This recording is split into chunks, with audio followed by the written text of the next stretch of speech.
The phone rang at 2:14 a.m. Hospitals have a sound at night, a hollow hum. Machines breathing for people who can't. I was mopping the third-floor hallway. My name badge said maintenance. Most people just called me janitor. The call was from my daughter-in-law. I almost ignored it. Almost. When I answered, her voice exploded through the speaker. "If you want to join Thanksgiving, come wash the dishes." Laughter behind her. Plates clinking. A crowded room. Then the line went silent. For a moment, I just stared at the floor. The polished tiles reflected fluorescent light. And my own face. Old, tired, invisible. "Enjoy," I said calmly. And hung up. I placed the phone back in my pocket and continued mopping. Same hallway. Same hospital. The same hospital where my wife worked. The hospital where my mother had been slowly dying for 8 years. Mysterious illness, they said. Complications. Rare condition.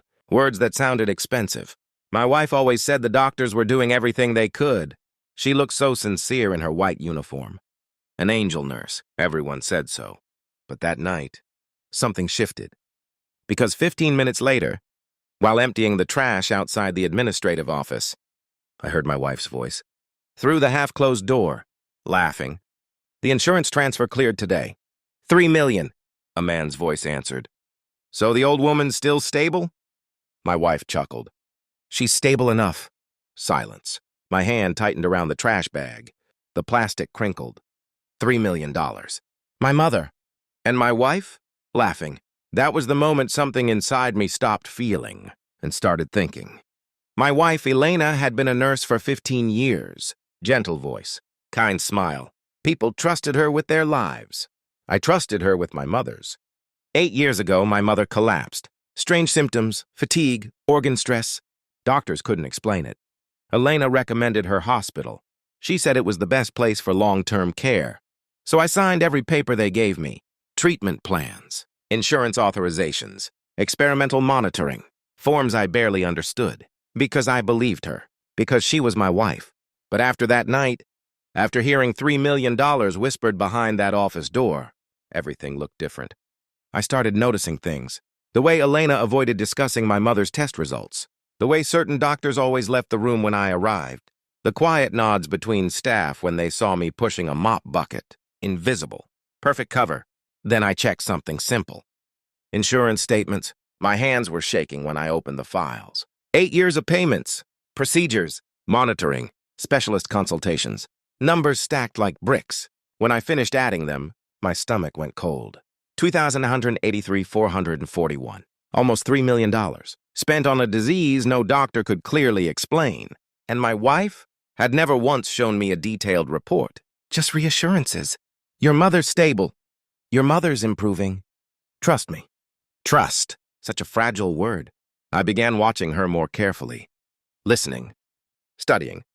At dinner, she was warm. Loving. Perfect. But in the hospital hallways, her voice changed. Sharper. Colder. Professional. One night I heard her speaking with the same administrator again. "The trial needs to continue," he said. "She's perfect for it." Trial, not treatment. Trial. My chest tightened. My mother wasn't a patient. She was an experiment. And Elena was being paid to keep it going.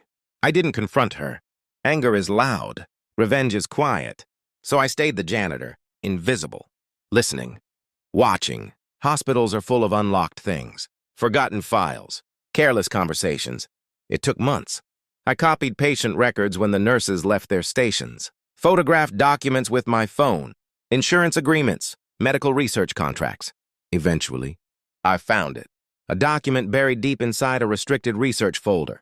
Experimental metabolic suppression trial. Sponsored by a private pharmaceutical group. Subject ID 441A. Age matched. Medical history matched. I didn't need to read the name. I already knew. The compensation clause sat at the bottom of the contract. Research payments. Performance bonuses. Insurance reimbursement. Total projected revenue.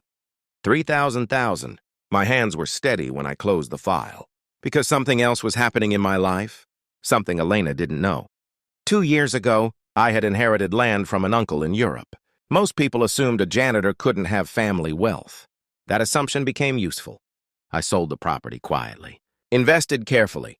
Within a year, the investments multiplied. By the time Elena and the hospital finished, draining the last dollar from my mother's insurance, I had already moved my money to Switzerland. A villa, overlooking a frozen lake, silent mountains, peace. But I stayed. Because truth matters, and truth requires evidence. I gathered everything: contracts, audio recordings, financial transfers, 8 years of secrets, all neatly organized. Waiting. The moment came quietly. My mother passed away on a gray morning. Heart failure, they said. Complications. Elena hugged me in the hospital corridor. I'm so sorry. Her voice trembled. A perfect performance. 3 days later, I asked her to sit with me at the kitchen table. No anger, no accusation. Just calm. I slid a folder across the table. She frowned. What's this? Your work. She opened it. Her face drained of color within seconds. Contracts, trial reports, payment transfers, and the audio recording of her voice. The insurance transfer cleared today. $3 million. Her hands began shaking. You don't understand. I understand perfectly. My voice stayed soft. Controlled. You poisoned my mother slowly for 8 years. Tears filled her eyes. It wasn't poison. It was controlled treatment. For profit. Silence crushed the room. Elena looked at me like she was seeing a stranger. Maybe she was. She begged. Explained. Blamed the hospital. The research board. The system. I listened. Expressionless. When she finally stopped talking, I opened my phone. A single message appeared on the screen. Sent. Her eyes followed it. What did you do? Everything. I had already sent the evidence. Hospital board, medical ethics committee, federal investigators, insurance fraud division, every file, every recording, every contract. Elena's breathing became shallow. You ruined my career. I shook my head slowly. No. I stood up. You ruined it 8 years ago. Then I walked toward the door. She whispered behind me. Where will you go? I paused, pulled out my phone, opened my social media account, posted a photo. Snow. Mountains. A glass balcony overlooking a lake. My Swiss villa. Then I left the house. My phone began ringing 5 minutes later. Once, twice, 10 times. By the time I boarded the plane, it had rung 71 times. Switzerland is quiet. Snow absorbs sound, even guilt. From my balcony, the lake looks perfectly still, like nothing bad has ever happened in the world. The investigation back home moved quickly. Hospitals hate scandals. Doctors hate prison. Elena called me again last week. Different number. Her voice was small now, broken. I loved you. I looked at the mountains. Thought about my mother, 8 years in a hospital bed, used like a laboratory sample. Then I ended the call. No anger, no satisfaction, just clarity. Some betrayals deserve screaming. Others deserve silence. And Elena finally learned something after all these years. The janitor she laughed at was the only man in that hospital who was actually cleaning it.